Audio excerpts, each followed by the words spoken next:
नमस्कार, एक बार फिर से आप सभी का स्वागत है। इस वीडियो में मैं बताऊंगी कि क्या दादा दादी की संपत्ति में पोते पोती का अधिकार होता है या नहीं। अगर होता है तो किस संपत्ति में होता है, कब होता है और क्या दादा दादी से पोता पोती क्लेम करके प्रॉपर्टी में अपना हिस्सा मांग सकते हैं तो कब मांग सकते हैं, उनके अधिकार क्या हैं। इसी टॉपिक पर इस वीडियो में डिटेल में मैं चर्चा करूंगी। आप लोगों में से बहुत लोगों का सवाल था मुझसे इस टॉपिक पर कि पोते पोतियों के हक अधिकार क्या हैं दादा दादी की संपत्ति में, इस पर आप वीडियो बनाइए। तो इस वीडियो में मैं इसी टॉपिक पर आप लोगों को डिटेल में बताऊंगी। पूरी जानकारी के लिए इस वीडियो को अंत तक जरूर देखें, वीडियो को बिल्कुल भी स्किप ना करें, क्योंकि स्किप करेंगे तो आपको पूरी इन्फॉर्मेशन सही से नहीं मिल पाएगी। अगर मेरे चैनल पर नए हैं या अब तक मेरे चैनल को सब्सक्राइब नहीं किया है तो प्लीज़ मेरे चैनल को सब्सक्राइब करके बेल आइकन को जरूर प्रेस करें, ताकि मेरे आने वाली सभी नई वीडियोज़ का नोटिफिकेशन आपको मिलता रहे। संपत्ति दो तरह की होती हैं। एक सेल्फ अर्न संपत्ति, सेल्फ एक्वायर्ड संपत्ति होती है जिसे कोई व्यक्ति अपनी खुद की कमाई से अर्जित करता है, खुद की कमाई से बनाता है।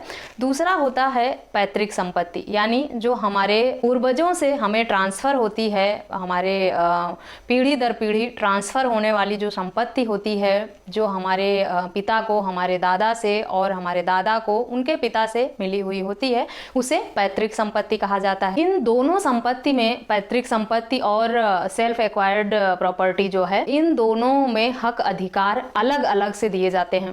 पैतृक संपत्ति जो है उत्तराधिकारियों को ट्रांसफर हो जाता है। पैतृक संपत्ति जो है उसे बाहर किसी को बेचा नहीं जा सकता, वो पीढ़ी दर पीढ़ी वंशानुगत ट्रांसफर होने वाली संपत्ति होती है। पोते पोतियों का भी अधिकार होता है दादा की संपत्ति में, लेकिन कब होता है इस वीडियो में आगे जानेंगे। तो सबसे पहले जानते हैं इस जो दो तरह की जो संपत्ति है, सेल्फ एक्वायर्ड और पैतृक संपत्ति, दोनों को विस्तार में जानते हैं। सेल्फ एक्वायर्ड प्रॉपर्टी जो होती है, ये कोई व्यक्ति अपनी खुद की अर्निंग से बनाता है, यानी जो आप खुद कमा कर संपत्ति बनाते हैं वो आपकी सेल्फ एक्वायर्ड प्रॉपर्टी होती है। इस प्रॉपर्टी को आप किसी को भी दे सकते हैं, गिफ्ट कर सकते हैं, बेच सकते हैं, दान कर सकते हैं, किसी ट्रस्ट को दे सकते हैं, किसी अपने खास व्यक्ति को, मित्र को दे सकते हैं, या अपने परिवार रिलेटिव्स को भी दे सकते हैं। जो आपने खुद से बनाई है संपत्ति, उसे आप किसी को बेच सकते हैं या किसी बाहरी व्यक्ति को भी दान कर सकते हैं, आपको पूरा हक अधिकार होता है।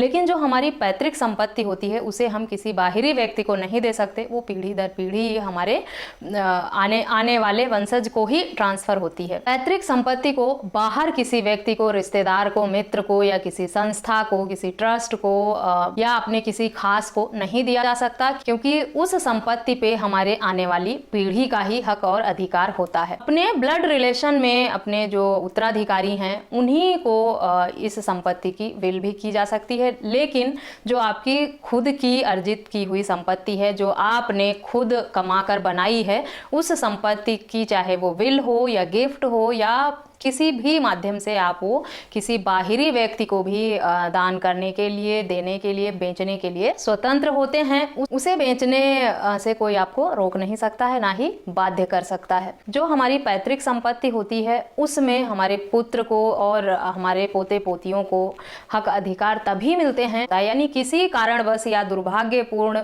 घटना के कारण अगर किसी बच्चे के पिता की मृत्यु हो जाती है और उसके दादा जीवित रहते हैं, तो ऐसे में वो अपने पिता के हक अधिकारों को अपने दादा दादी से मांग सकते हैं। यानी पोते पोतियों का अधिकार उनके पिता के ना रहने के बाद ही अपने दादा दादी के लिए बनता है। जब तक उनका पिता जीवित है उसी का ही हक अधिकार होता है, वो भी सिर्फ उनकी पैतृक संपत्ति में, जो उनकी सेल्फ एक्वायर्ड प्रॉपर्टी है उसमें से अगर वो चाहें तो अपने किसी बच्चे को बेदखल भी कर सकते हैं या पूरी की पूरी संपत्ति किसी बाहरी व्यक्ति को दान कर सकते हैं, बेच सकते हैं।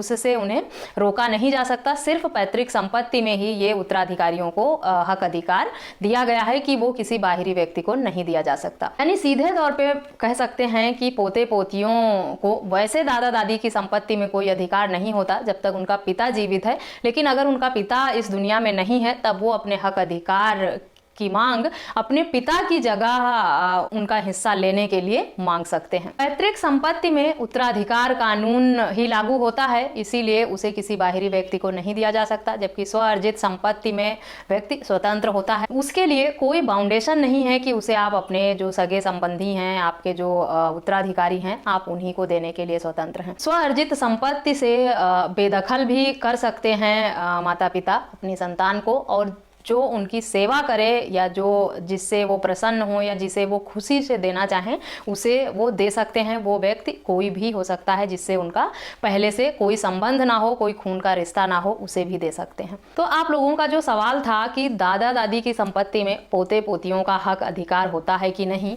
और पोते पोती अपना हक अधिकार कब ले सकते हैं, कब मांग सकते हैं, इस वीडियो के माध्यम से आशा करती हूँ आपको जवाब मिल गया होगा। ऐसे हालात में अगर कोई वारिस जीवित नहीं रहता है तो उसकी विधवा और उसके बच्चों को संपत्ति उत्तराधिकार अधिनियम के तहत ट्रांसफर हो जाती है। फिर भी अगर आप अपने पिता का हक लेना चाहते हैं अपने दादा दादी से, तो आप अपने हक अधिकारों की मांग अपने पिता की जगह कर सकते हैं। वैसे डायरेक्ट अगर आप हक लेना चाहें अपने पिता के जीवित रहते हुए, तो आपको अपने दादा दादी की संपत्ति में कोई भी अधिकार क्लेम करने का राइट नहीं है। आपके पिता उत्तराधिकारी हैं आपके दादा दादी की संपत्ति के, और अगर वो इस दुनिया में हैं तो अपने हक अधिकारों की मांग वही कर सकते हैं। उनके ना होने पर आप उनकी जगह लेकर अपने हक की मांग कर सकते हैं, यानी तब भी आप अपने हक की मांग नहीं करेंगे, अपने पिता का जो हक है उसी की मांग आप कर सकते हैं कि आपके पिता का जो हक अधिकार है वो अब इस दुनिया में नहीं है, इसीलिए उनका हक अधिकार अब आपको दिया जाए। ये हक अधिकार सिर्फ पैतृक संपत्ति में ही ले सकते हैं। अगर पोते पोतियों को स्वअर्जित संपत्ति से दादा दादी बेदखल करना चाहें तो वो कर सकते हैं, और वो चाहें तो अपने पोते पोतियों को उसमें हक अधिकार देने से मना भी कर सकते हैं, क्योंकि स्वअर्जित संपत्ति को देने के लिए व्यक्ति स्वतंत्र होता है, वो जिसे चाहे उसे दे सकता है, उसमें आप हक अधिकारों का हवाला नहीं दे सकते। कई बार ऐसा होता है कि ओल्ड एज में जो माता पिता हैं उनका अपने बच्चों से नहीं बनता है और वो अपने बच्चों से अलग होकर रहते हैं। ऐसे में उनका कोई मित्र या रिश्तेदार या कोई अन्य व्यक्ति जिससे उनका कोई संबंध नहीं होता, वो उस उम्र में उनकी सेवा करता है, उनकी मदद करता है और अपने माता पिता की तरह उनकी देखभाल करता है। तो अगर वो चाहें तो अपनी स्वअर्जित संपत्ति का पूरा हिस्सा या आधा हिस्सा जैसे वो देना चाहें वो देने के लिए स्वतंत्र हैं।